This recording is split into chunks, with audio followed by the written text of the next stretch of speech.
लोकसभा चुनाव को लेकर शहर में सरगर्मियां तेज हैं।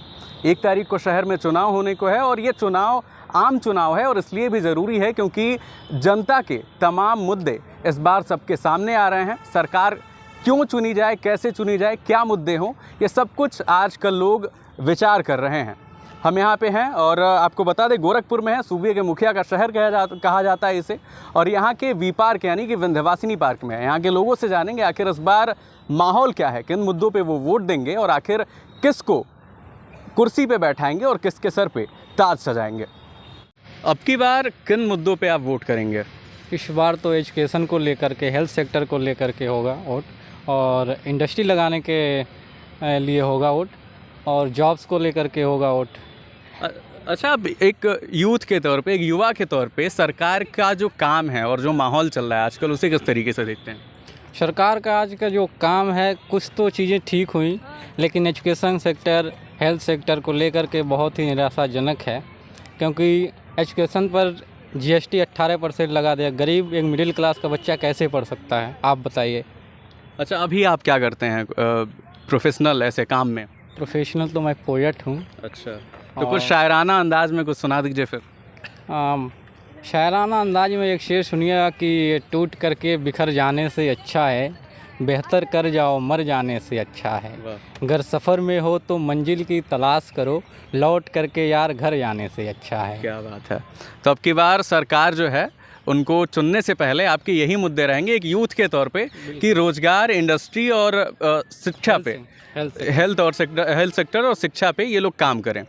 आप भी हैं, आप बताइए अब की बार शहर का माहौल क्या चल रहा है और किन मुद्दों पे वोट करेंगे? नहीं, मुद्दा तो विकास का ही है और विकास पर ही करेंगे, सिर्फ विकास पर ही करेंगे और उसमें कुछ कहना नहीं है। माहौल क्या चल रहा है गोरखपुर शहर का आजकल चुनाव को लेकर? चुनाव के लेके बस वही विकास का ही मुद्दा है। चुनाव मतलब बाबा का क्षेत्र है ये, तो यहाँ पर उनका ही रहेगा।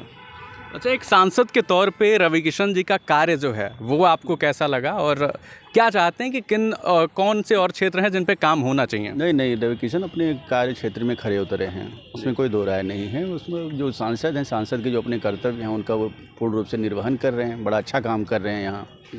हाँ जी, गोरखपुर में। आप बताइए अब की बार का जो चुनाव है उसमें आप किस तरफ जा रहे हैं?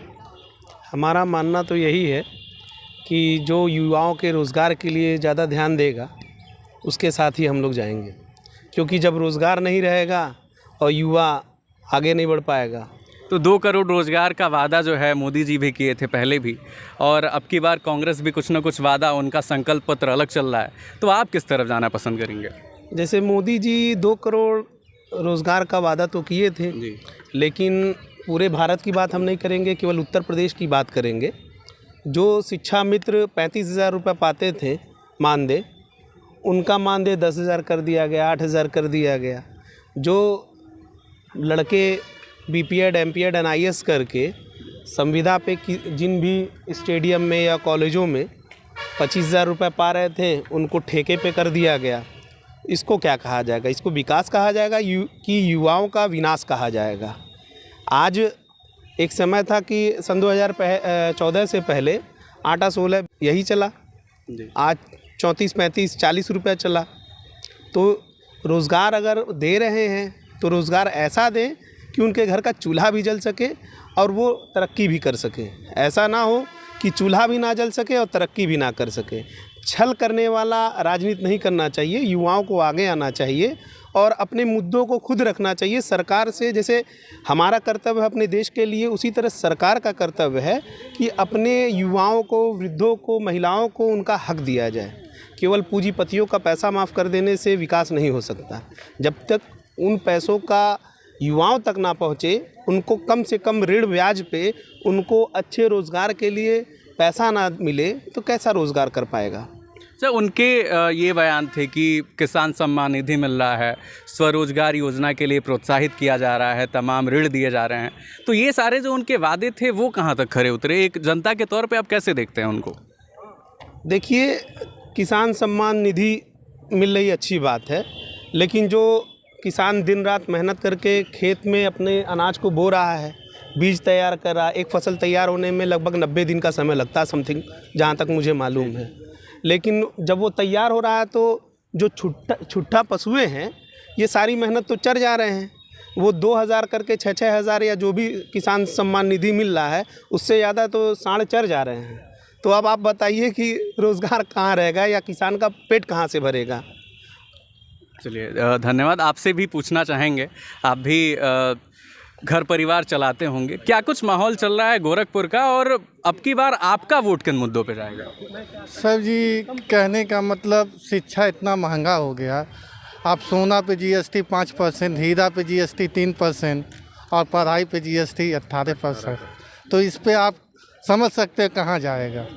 अच्छा, आपके बच्चे वगैरह भी होंगे, तो उनकी पढ़ाई में पहले जो इससे पहले के सरकार में क्या कुछ माहौल था, क्या कुछ शिक्षा का स्तर था, और अब ये लोग कह रहे हैं कि शिक्षा का स्तर सुधरा है पहले से, आप कैसे देखते हैं उसको? भी होंगे, तो उनकी पढ़ाई में पहले जो इससे पहले के सरकार में क्या कुछ माहौल था, क्या कुछ शिक्षा का स्तर था, और अब ये लोग कह रहे हैं कि शिक्षा का स्तर सुधरा है पहले से, आप कैसे देखते हैं उसको?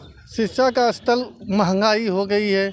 जो पहले 200 रुपया फीस था आज 1,000 हो गया, 2,000 रुपया हो गया। और जो किताब पहले 5,000 में मिल जाती थी आज 20,000 में किताब मिलता है। सब कमाई स्कूल वाले तो धंधा बना के रखे हुए हैं कि खाली लूटो।